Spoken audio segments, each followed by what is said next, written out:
Yo, what's going on, fellas? It's your boy Tristan, aka Sriracha DFS, here coming to you guys back once again with another DFS DraftKings Picks video for January, not December, January 9th, 10th. Damn, January 10th, 2022, on a Monday, where I do a very breakdown of the slate, give you guys the best plays from each team. If you're new here, please make sure to subscribe to the DFS Karma YouTube channel for more daily media content and live streams. Also, make sure to hit the like button if you do enjoy this content and enjoy the info that I put out. I greatly appreciate it. Also, make sure you're in our free chat room where we discuss things DFS 24/7 all day, every day. We got DFS, sports betting, props. We just have chatter advice throughout it all, and we have different channels for each sport. So, link is down in the description below if you're interested. And yeah, with that being said, let's go ahead and get into this slate right here, where we, where we have a 7-gamer on a Monday. Actually, real quick, let's go over the little projection portal as we always do. I do believe that this was updated with no Ja Morant news being in, and I do believe he was assumed to be out when this was released. So we're going to disregard the Memphis players, obviously, because of that news. Yusuf Nurkic went nuts right here. Nurkic went nuts. One of the best karma value plays of the day. Disregard Memphis. Christian Wood didn't do so well. Nikola Jokic, I think, did not do well for his price. Nikhil barely got there. Will Barton barely got there. And yeah, as we go, things don't look so great because of the karma value decreasing again. Karl-Anthony Towns did do really well. Shea did whatever. Garrett Temple did whatever. And yeah, so it was a little bit of an inconsistent day. Obviously, as you go down, things get a little better. It's weird. D'Angelo Russell went off. Anthony Simons went off. Jonas went off. Luka went off. But you see these Dorian Finney-Smith, Cole Anthony duds there. So a little bit of an inconsistent day, but we move on. We move on, and didn't do so bad yesterday. So yeah, let's get into the slate. 7-gamer, Milwaukee at Charlotte headline. A little rematch of Saturday's game, where we saw almost the same players out, but in this time we have Pat Connaughton questionable and might come back. Drew Holiday, Brook Lopez, Grayson Allen, George Hill out. So Giannis again gets this big bump. 12K, you're going to look for 60, 65 to 70 here. Bobby Portis, still a great play, 6.8K, love that price for him. If Pat Connaughton plays, Nora will see less minutes. Also, Dante DiVincenzo's back after being, ruled out for like 2 to 3 weeks. Came back in a little bit over a week. So that's interesting to see. If he has no limitations and he starts, love that price, 4.1K for him. 3.9K for him. And obviously, if Pat Connaughton's in, that decreases, bumps him down a little bit. But yeah, Wes Matthews also gets relegated to the bench if Dante DiVincenzo starts. So we'll see. On the Charlotte side, I had a lot of LaMelo Ball that day on Saturday, where this almost the same matchup happened. I had a lot of LaMelo, did not do so well. He had 44, which is not so bad. I was looking more for 50. He could still hit it. Definitely the game and matchup too has that potential every night. But I'm more looking at Miles Bridges and Terry Rozier. And again, if you saw my video during this for this game on that Saturday slate, you heard me say that both of them were great plays, and I do believe I backed this up again. Both great plays here. Milwaukee sucks at guarding the 3, and Miles Bridges seemed to get whatever he wanted inside last game as well. So Rozier perfect for this matchup. Bridges good for this matchup, and then you have GPP plays from Hayward and Oubre. Utah at Detroit next game on the slate. We have Rudy Gay out, Joe Ingles, Marcus Bolden, Malik Fitz, and Elijah Hughes. So with that being said, if you do think this game stays close, and it should, it's relatively close at least. Utah's defense has gotten a lot worse without Rudy Gobert being in the lineup. Detroit also is looking okay. Obviously, they got blown out the other night, but they beat Orlando. They beat Milwaukee that first game back where all the starters came back. So it's not like they're terrible. One thing to note, Whiteside has been complete pooping it. Um, and usually he's a great point per minute player, but as of late, he's not doing so well. If there were a matchup for him to produce in the minutes that he got, it would be this one against Detroit. Not that great inside, really bad as a team. So that's definitely worth a look in GPPs. I love Royce O'Neal, 4.5K. I think that's too cheap for his price and his potential. So I'm going to Royce O'Neal for at least cash games right here. Mike Conley is okay. Bog in GPPs, definitely love him.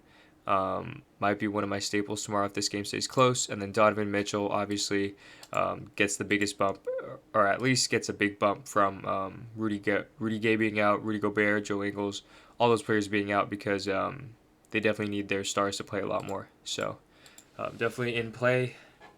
Detroit, Jeremy Grant out, Kelly Olynyk out, Frank Jackson out, Rodney McGruder got traded, Isaiah Livers out, Chris Smith out. So with that being said, we're seeing Sadiq Bey and Hamidou Diallo's prices go down finally. I'm probably not going to touch him still. Cade Cunningham still too expensive for me against this Utah team that's great defensively.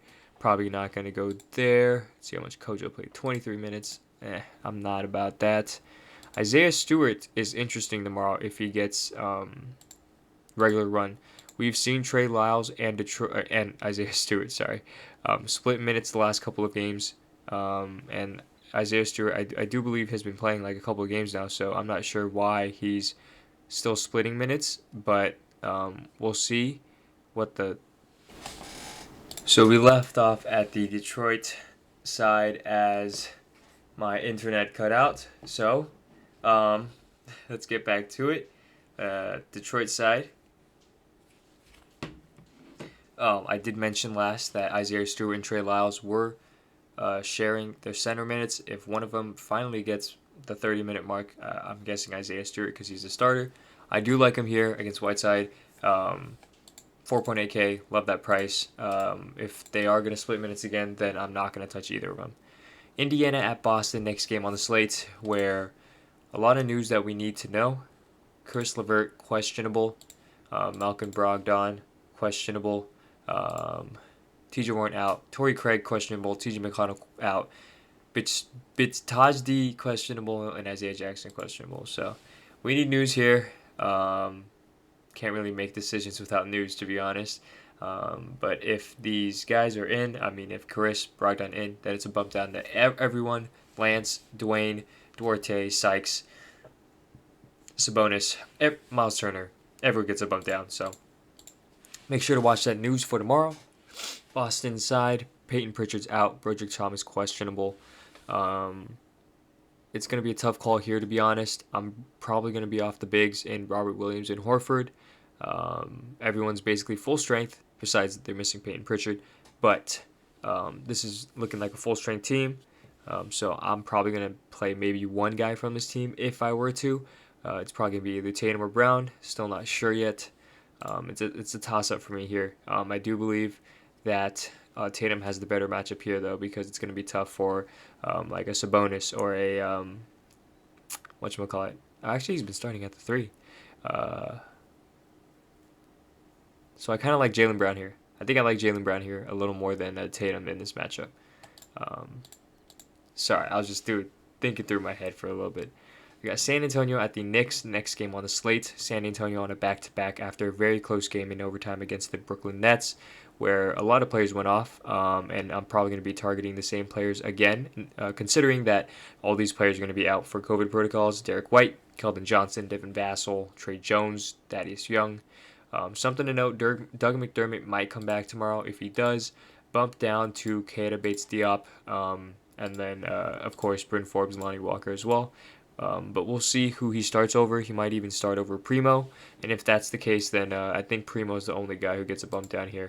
But if Doug McDermott sits, I do like these same guys over again. So DeJounte Murray, Jakob Poeltl, Lonnie Walker, Bryn Forbes, Primo. Those 5 guys I love the most, Primo being the last, DeJounte Murray being the first.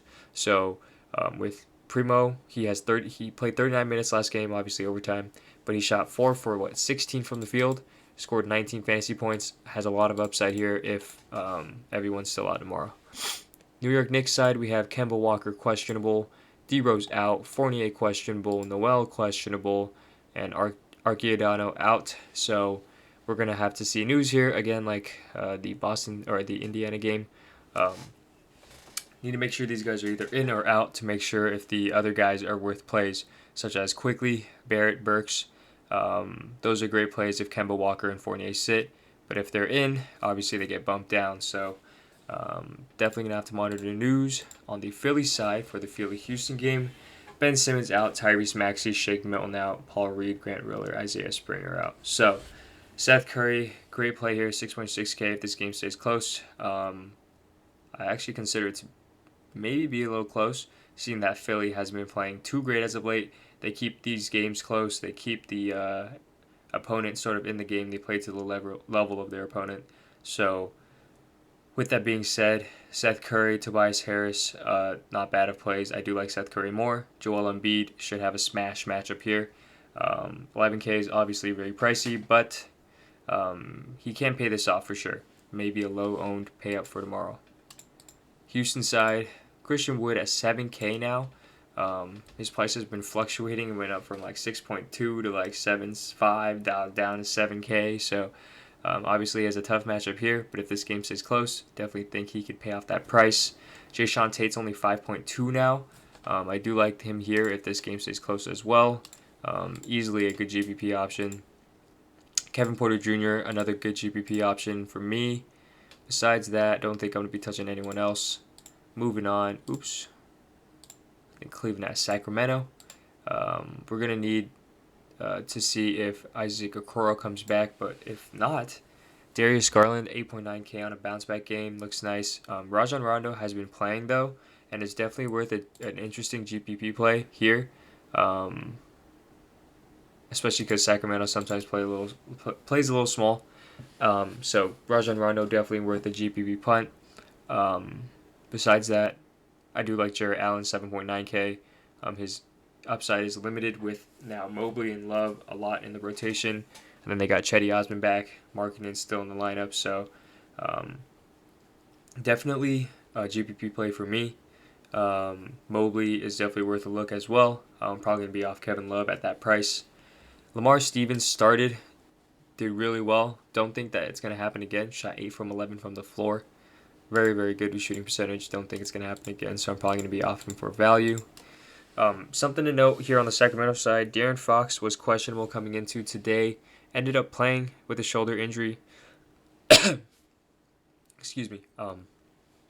And so if he does sit on this back-to-back, love me some Halliburton. Did play him tonight. He did pretty great, actually. He did great for his price. Definitely did better than Fox as well. So I'm going to go back to him if Fox somehow sits. And Damian Jones out. Rashawn Holmes questionable. Maurice Harkless questionable. If Rashawn Holmes continues to sit, we might see Len start again. They're going to need some bigs in this matchup against Cleveland. So we might even see some more Metu tonight, seeing that he just came back from health and safety protocols. Marvin Bagley might be needed a little bit tomorrow, but I do believe if Metu starts to play his regular allotment of minutes, we'll see a Len Metu lineup rather than a Bagley Len lineup. So that's my take on it. Besides that, I don't think I'm gonna go to anywhere else here or anyone else. Brooklyn at Portland, last game on the slate, both on back-to-backs. Kyrie Irving's gonna be here for this game, so I might be off of most of the guys here. I do believe you could play one of these guys, maybe KD. I'm not going to touch Harden with Kyrie back. Kyrie definitely is worth a look in GPPs as well, but 8.8K is tough to pay up right now. He still can take over games, but it's going to be tough with all these guys taking up a lot of usage. LaMarcus Aldridge is questionable. If he does sit, I like Nick Claxton at 5K.